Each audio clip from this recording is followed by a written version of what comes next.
बिस्मिल्लाहिर्रहमानिर्रहीम। The hope human rights organisation की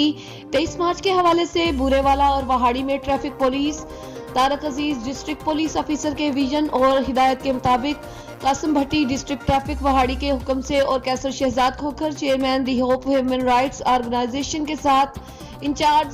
sub inspector और ट्रैफिक पुलिस अहलकारों के साथ मिलकर एजुकेशन विंग का एहतमाम किया और शहर भर के लोगों के लिए रोड पर वॉक करके आगाही मुहिम का आगाज किया, जिसमें इन्होंने मुख्तलिफ किस्म के बैनर्स उठा रखे थे। ट्रैफिक पुलिस के अफसरान ने कैसर खोखर की इस आगाही मुहिम को सराहा और कहा कि ऐसे प्रोग्राम से